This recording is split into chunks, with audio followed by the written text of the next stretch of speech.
Episode 68۔ اگلے station پر میرے دائیں طرف بیٹھی ہوئی دو نوجوان خواتین اتر گئیں۔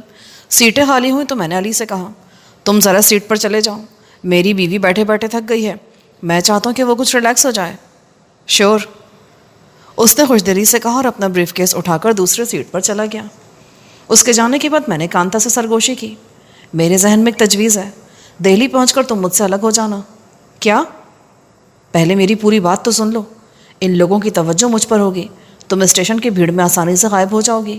تم وہاں سے سیدھی ہوٹل تاج جا کر ایک کمرہ کرا لینا، پھر میں بھی وہاں پہنچ جاؤں گا۔ اگر میں وہاں نہ پہنچ سکوں تو تمہیں معلوم ہے کہ تیمور اور وہ کب اور کہاں ملیں گے۔ تم وہ چیزیں تیمور کے حوالے کر دینا۔ اور تم؟ میری فکر مت کرو، میں ہوٹل ضرور پہنچوں گا، مگر ہمیں ہر پہلو پر غور کر لینا چاہیے۔ اب اپنا یہ روتا بسورتا چہرہ ٹھیک کرو اور ذرا مسکراؤ۔ شاباش۔ کانتا ایک دم مسکرانے لگی، مگر اس کے ساتھ ہی اس کی آنکھوں سے آنسو بھی بہنے لگے، جنہیں اس نے جلدی سے پوچھ لیا۔ میں نے گھڑی میں وقت دیکھا، رات کے 8 بج رہے تھے۔ گاڑی اگر بالکل صحیح وقت پر دہلی پہنچتی تب بھی 2 گھنٹے لگتے۔ میں نے اصرار کر کے کانتا کو لٹا دیا۔ میری کوشش تھی کہ وہ 1 آدھ گھنٹے کی نیند لے لے تاکہ دہلی پہنچ کر تازہ دم ہو۔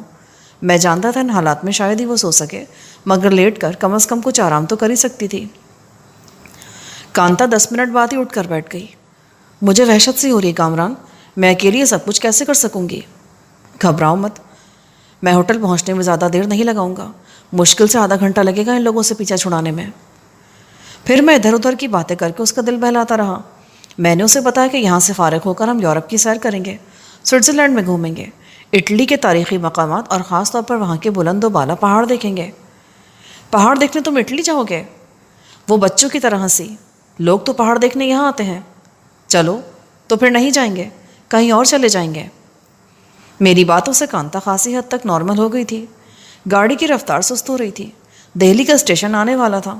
میں نے اچانک اس سے پوچھا، تمہارے پاس ریوالور ہے نا؟ ہاں، میرے پرس میں موجود ہے۔ کوئی خطرہ محسوس کرو تو بے دھڑک گولی مار دینا۔ اب تم تیار ہو جاؤ، ہم دہلی پہنچ چکے ہیں۔ اس کے ساتھ ہی گاڑی دہلی کے پر رونق پلیٹ فارم پر ایک جھٹکے سے رک گئی۔ میں نے اپنا اور کانتا کا سوٹ کیس اٹھا لیا۔ علی بھی اپنا بریف کیس لے کر ہمارے نزدیک آ گیا۔ تمہارے آدمی کہاں ہیں؟ وہ سب دوسرے ڈبے میں ہیں، دور سے ہی ہماری نگرانی کریں گے۔ میں پلیٹ فارم پر اترا تو علی میرے ساتھ ساتھ تھا۔ کانتا ہم سے 2 قدم پیچھے تھی، وہ جان بوجھ کر سست رفتاری سے چل رہی تھی۔ یہاں کہیں ٹیلی فون ہے؟ ہاں، ایک پبلک فون موجود ہے۔ میں نے اس دوران میں دیکھ لیا تھا کہ کانتا دائیں طرف مڑ کے نظروں سے اوجھل ہو چکی ہے۔ میں ایک فون کروں گا، آؤ میرے ساتھ۔ کیا یہ ضروری ہے کہ تم میرے ساتھ چپکے رہو؟ تمہارا کام ختم ہوگا تو میرا پیچھا چھوڑ دو۔ میں نے سرد لہجے میں کہا، اب تو میرا کام شروع ہوا ہے۔ اس نے مکاری سے کہا، خاموشی سے چلتے رہو، میری جیب میں ریوالور ہے اور اس کا رخ تمہاری طرف ہے، میں جیب سے بھی فائر کر سکتا ہوں۔ مگر تم چاہتے کیا ہو؟ میں رک گیا۔ میں نے کہا نا کہ چلتے رہو۔ علی غرایا، اپنی بیوی کو یہیں چھوڑ دوں؟ میں نے جھنجھلا کر کہا، پھر چونکنے کی اداکاری کی، ارے وہ کہاں رہ گئی؟ علی نے بھی چونک کر پیچھے دیکھا، پھر غرا کر بولا، اس کی فکر مت کرو، وہ کوئی دودھ پیتی بچی نہیں ہے جو کہیں گم ہو جائے گی۔ میں یہ بھی جانتا ہوں کہ وہ تمہاری بیوی نہیں ہے، مگر میں اسے چھوڑ کر نہیں جاؤں گا۔ میں کہہ رہا ہوں کہ چلتے رہو ورنہ گولی مار دوں گا۔ علی بپھر کے بولا، مگر اس کا لہجہ کھوکھلا تھا، مار دو۔ میں نے اطمینان سے کہا اور دونوں سوٹ کیس زمین پر رکھ دیے۔ اگر تم چاہتے ہو کہ ہم اسے بھی ساتھ لے جائیں تو مجھے کوئی اعتراض نہیں، میں اس کا انتظار بھی کر لیتا ہوں۔ وہ بے بسی سے ہونٹ چبا کر بولا، اسے شاید ہدایت کی گئی تھی کہ مجھے کوئی نقصان نہ پہنچے، ورنہ اب تک وہ مجھے گولی مار چکا ہوتا۔ وہ بے چینی سے پہلو بدل رہا تھا اور بار بار مڑ کے پیچھے دیکھ رہا تھا۔ اسی حالت میں 10 منٹ گزر گئے۔ جب مجھے یقین ہو گیا کہ کانتا اب تک ٹیکسی میں سوار ہو چکی ہوگی تو میں نے پھر سوٹ کیس اٹھا لیے اور آگے بڑھتے ہوئے بولا، اگر کانتا مجھے نہ ملی تو میں تم سب کو جہنم رسید کر دوں گا۔ میں نے دیکھا کہ علی نے بہت غیر محسوس طریقے سے کسی کو آنکھ سے اشارہ کیا ہے۔ پھر مجھے وہ آدمی بھی نظر آ گیا۔ وہ درمیانے قدر گٹھے ہوئے جسم کا مالک تھا۔ اس نے جو سوٹ پہن رکھا تھا وہ اس کی شخصیت سے قطعی میچ نہیں کر رہا تھا۔ لگتا تھا کہ وہ اس کے جسم پر زبردستی چڑھایا گیا ہے۔ تم کیا سمجھتے ہو میں تمہیں گولی ماروں گا؟ علی طنزیہ لہجے میں بولا، میں صرف پولیس کو تمہاری طرف متوجہ کروں گا، پھر تم جانو اور پولیس جانے۔ یوں بھی پولیس کے اس افسر کی ترقی ہو جائے گی جو ایک بین الاقوامی ٹیررسٹ کو گرفتار کرے گا۔ اس کمبخت نے میری دکھتی رگ پر ہاتھ رکھ دیا تھا۔ اگر وہ اپنی دھمکی کو عملی جامہ پہنا دیتا تو واقعی پھانسی کا پھندا میرا مقدر ہوتا۔ جلدی کرو، علی نے درشت لہجے میں کہا، سامنے سے پولیس افسر آ رہا ہے، اگر تم نے فوراً ہی پلٹنا شروع نہ کیا تو پھر جیل جاؤ گے۔ میں نے اسے منہ ہی منہ میں غلیظ گالی دی اور سوٹ کیس لے کر آگے بڑھ گیا۔ اب مجھے واضح طور پر اس کے بقیہ 3 ساتھی بھی نظر آ گئے۔ وہ چاروں گویا مجھے گھیرے میں لیے ہوئے چل رہے تھے۔ علی تو شاید مجھے گولی نہ مارتا، مگر اس کے ساتھی شکلوں سے ہی نچلے درجے کے بدمعاش لگ رہے تھے۔ وہ اپنی کارکردگی دکھانے کو شاید مجھے گولی مار بھی دیتے۔ پھر ان میں سے اچانک وہی شخص آگے بڑھا جسے میں نے سب سے پہلے دیکھا تھا، اور لپک کر دونوں سوٹ کیس میرے ہاتھ سے لے لیے۔ آپ کیوں تکلیف کرتے ہیں سر؟ اپن کس لیے ہے؟ لاؤ یہ سامان اپن کو دے دو، اس نے اجڑ پن سے کہا۔ میرے کچھ کہنے سے پہلے اس نے دونوں سوٹ کیس میرے ہاتھ سے گویا چھین لیے۔ اب میرے کندھے پر صرف وہ بڑا سا شولڈر بیگ تھا جس میں کان تک کی جڑی بوٹیاں، صفوف اور ہتھیار تھے۔ میری جیب میں بھی ایک ریوالور تھا، مگر انہیں اب تک میری تلاشی لینے کا موقع نہیں ملا تھا۔ ہم ایک ساتھ چلتے ہوئے یوں باہر آئے گویا آپس میں گہرے دوست ہوں۔ اسی وقت نہ جانے کہاں سے سیاہ رنگ کی ایک مرسیڈیز ہمارے سامنے آ کر رک گئی۔ ڈرائیور کے ساتھ اگلی سیٹ پر 2 آدمی بیٹھ گئے۔ علی اور اس کا ایک ساتھی پچھلی سیٹ پر یوں بیٹھا کہ میں درمیان میں تھا۔ علی کا ایک ساتھی وہیں رہ گیا۔ گاڑی جو ہی حرکت میں آئی، علی نے ریوالور کوٹ کی جیب سے نکال کر میری پسلیوں میں اڑا دیا اور سخت لہجے میں بولا، میں جانتا ہوں کہ تمہارے پاس بھی ریوالور یا پسٹل ہے، مگر اپنے ہاتھوں کو حرکت مت دینا ورنہ مجھ سے ٹریگر دب جائے گا۔ اچھا ٹھیک ہے، اپنی یہ بکواس بند کرو اور مجھے آرام کرنے دو۔ مجھے ٹرین میں بھی آرام کرنے کا موقع نہیں ملا۔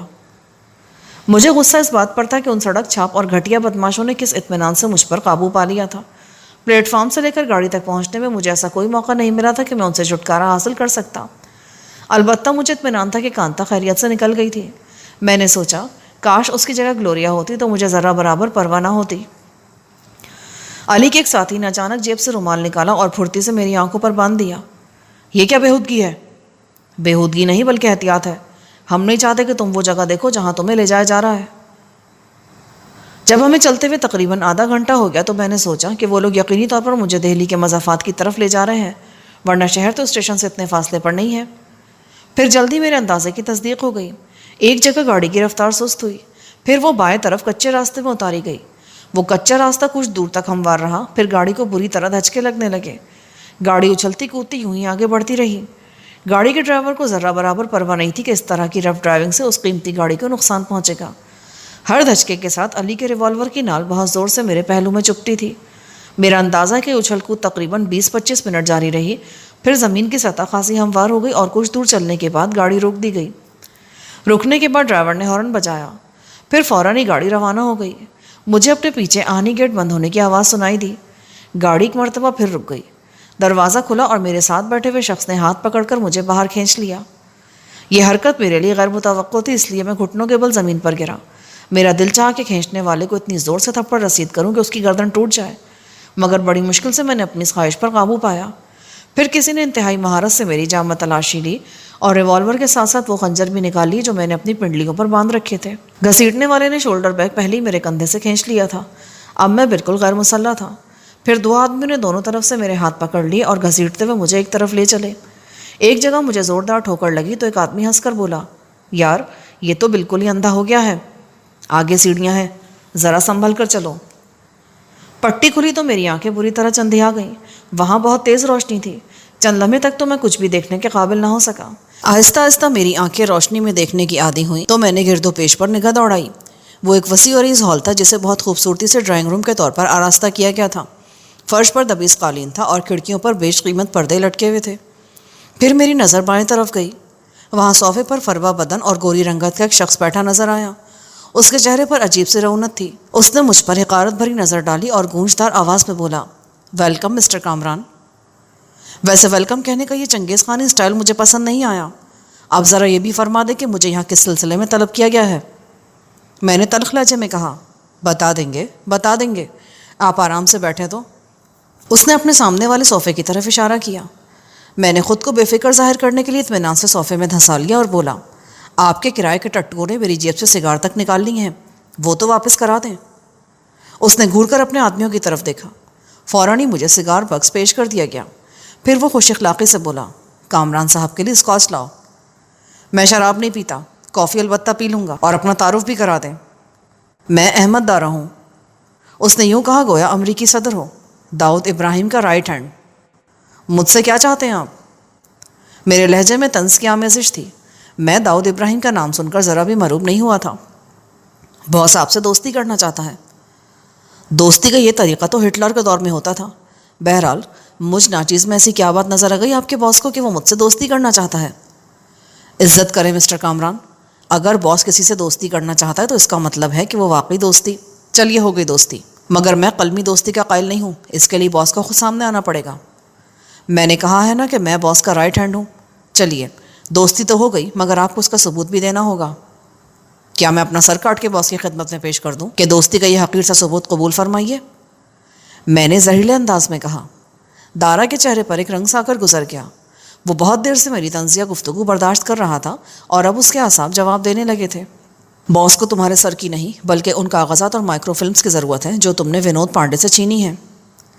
گو میں اس بات کے لیے بھی ذہنی طور پر تیار تھا، مگر اس کے باوجود مجھے دھچکا سا لگا، پر میں نے ظاہر نہ ہونے دیا اور افسردہ لہجے میں بولا، کاش وہ چیزیں واقعی میرے پاس ہوتیں۔ کیا مطلب؟ مطلب یہ کہ وہ چیزیں میرے قبضے سے بھی نکل چکی ہیں، تم لوگوں نے بہت دیر کر دی۔ بکو مت۔ دارا کی ساری خوش اخلاقی، تہذیب اور شائستگی دھری رہ گئی۔ ہماری اطلاع ہے کہ وہ چیزیں اب تک تمہارے قبضے میں ہیں۔ قبضے میں ہے تو برآمد کر لو، میں بھی تمہارے سامنے ہوں اور میرا سامان بھی، تلاشی لے کر اچھی طرح تسلی کر لو۔ تمہارے ساتھ جو لڑکی تھی وہ کہاں ہے؟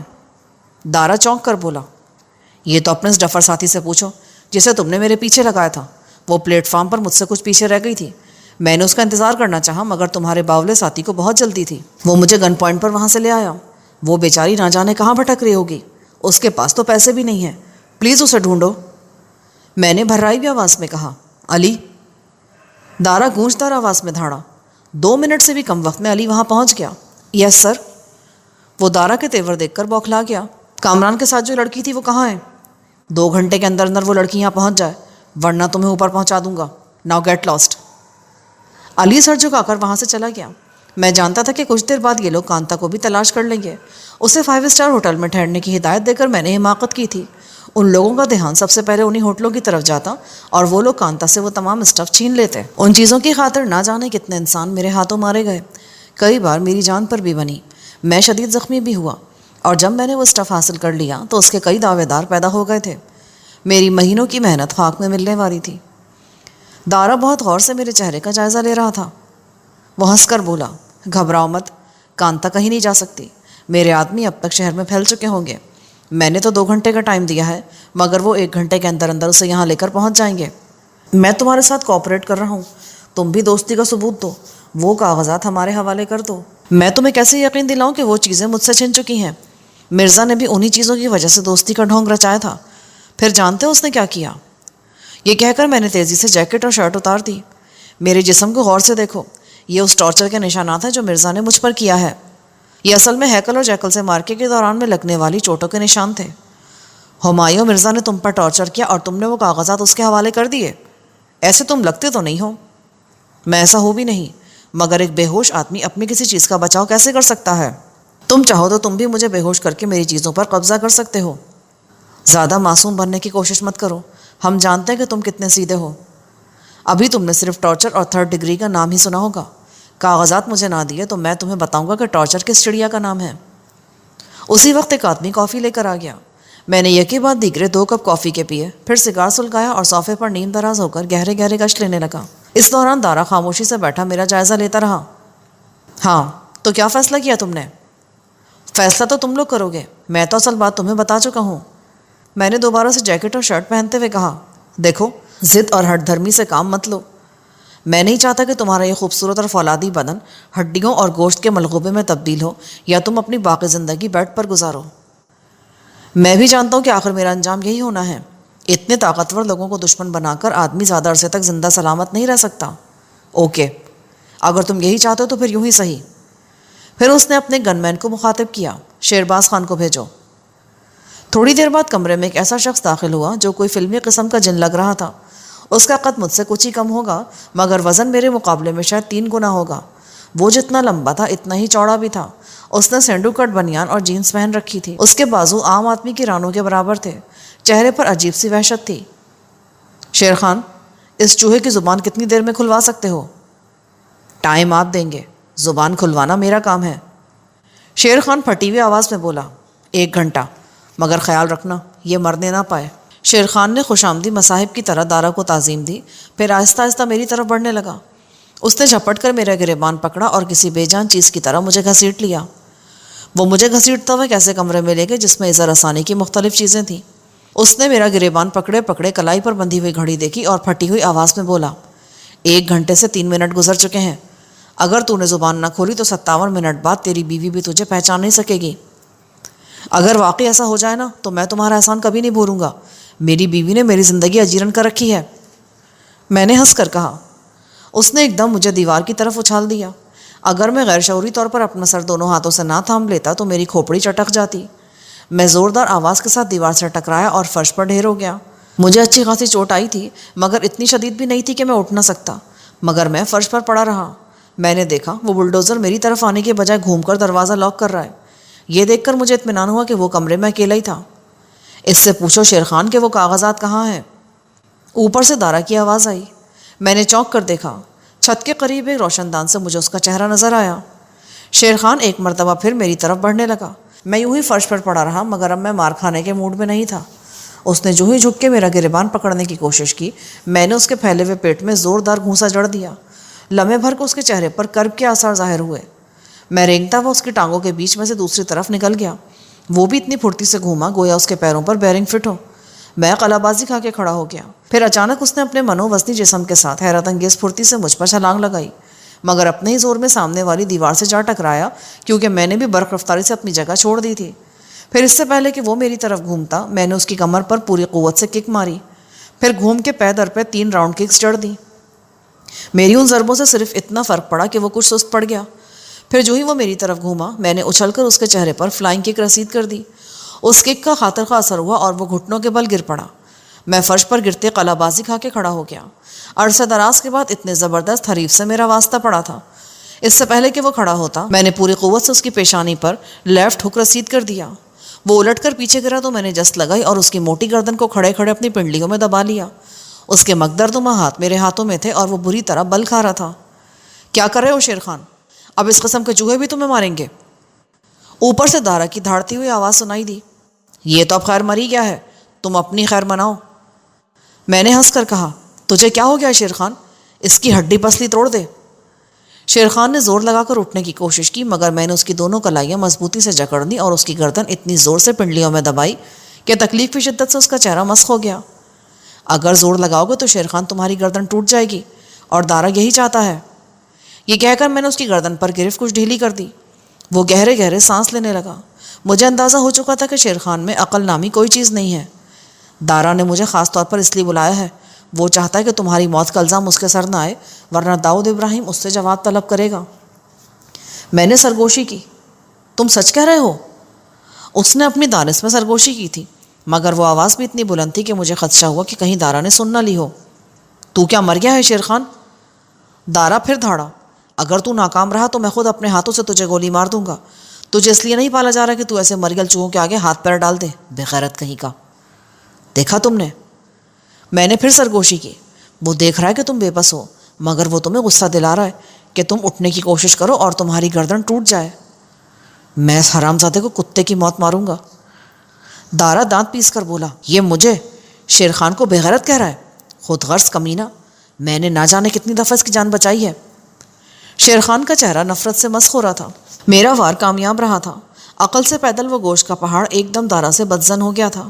میں نے ایک جوا کھیلنے کا فیصلہ کیا اور اس سے کہا، اب میں تمہیں چھوڑ رہا ہوں، تم مجھے پیچھے کی طرف اچھال دو ورنہ دارا اپنے آدمیوں کو لے کر آ جائے گا۔ میں نے یہ کہہ کر اس کی گردن اور ہاتھ چھوڑ دیے۔ اس نے میرے گھٹنے پکڑ کر اچانک مجھے پیچھے کی طرف اچھال دیا۔ میں جان بوجھ کر دیوار سے ٹکرایا اور فرش پر گر پڑا۔ وہ جھپٹ کر کھڑا ہوا اور میری پشت پر لات رسید کر دی۔ اس نے جتنی قوت سے لات گھمائی تھی اتنی قوت سے ماری نہیں تھی۔ اس سے مجھے اندازہ ہو گیا کہ وہ میری باتوں میں آ گیا ہے۔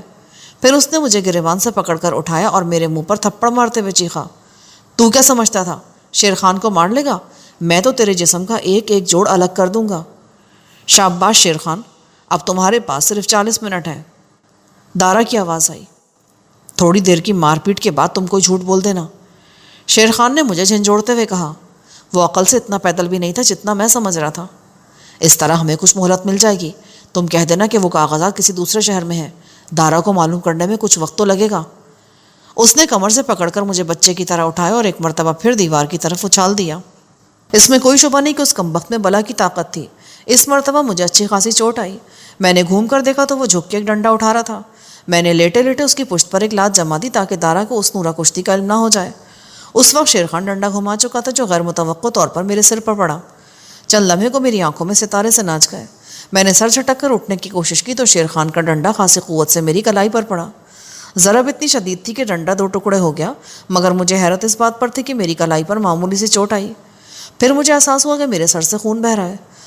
شیر خان نے مجھے گرایا اور میرے سینے پر سوار ہو گیا۔ اس نے ڈنڈے کا ٹوٹا ہوا ٹکڑا دونوں سروں سے پکڑا اور میری گردن پر رکھ کر ہلکا سا دباؤ ڈالا۔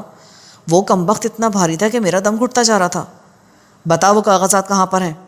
بتاتا ہوں، میں نے گھٹی گھٹی آواز میں کہا۔ ٹائم نوٹ کریں سر، یہ زبان کھولنے پر آمادہ ہو گیا ہے۔ ویل ڈن شیر خان، ابھی 12 منٹ باقی ہیں، میں نیچے آ رہا ہوں۔ یار میرے اوپر سے تو اٹھو، تم نے تو میرا کچومر نکال دیا۔ وہ اٹھ کھڑا ہوا اور گریبان پکڑ کر مجھے اٹھا لیا۔ میں آگے پیچھے یوں ڈولنے لگا جیسے میرا پیر میرا وزن سہارنے کے قابل نہ رہے ہوں۔ شیر خان نے دروازے کے باہر آہٹ سن کر دروازہ کھول دیا۔ دارا فاتحانہ انداز میں اندر آیا۔ خاصے عقل مند ہو کامران، ہاتھ پیر ٹوٹنے سے پہلے تم نے زبان کھولنے کا فیصلہ کر لیا۔ ابھی تو شیر خان ٹھیک طرح سے وارم اپ بھی نہیں ہوا تھا۔ بولو، وہ کاغذات کہاں ہیں؟ وہ کاغذات ابیل آباد میں ہی ہیں، میں وہاں جس بنگلے میں تھا اس کے ایک بیڈ روم میں چھپا دیے تھے۔ جھوٹ تو نہیں بول رہے؟ تمہیں اب بھی شبہ ہے تو مجھے گولی مار دو یا اپنے اس دیو سے کہو کہ میرے ہاتھ پاؤں توڑ دے۔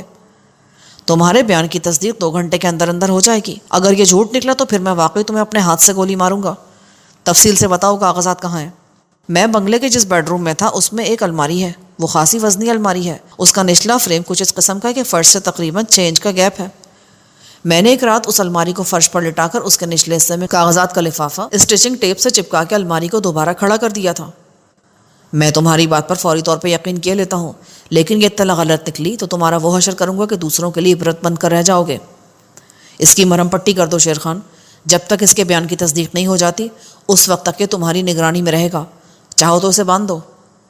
آپ چنتا مت کریں سر، بھاگنا تو دور کی بات، میں اسے ہلنے تک نہیں دوں گا۔ آپ فرسٹ ایڈ کا سامان بھجوا دیں، ڈسپرین کی 2 ٹیبلٹس اور کافی بھی بھجوا دو تو بہت مہربانی ہوگی۔ میں نے مسکین سے لہجے میں کہا۔ 2-3 گھنٹے تک خوب عیش کر لو، پھر اگر تمہاری اطلاع درست ہوئی تو تم ہمارے دوست ہوگے۔ یہ کہہ کر دارا وہاں سے چلا گیا۔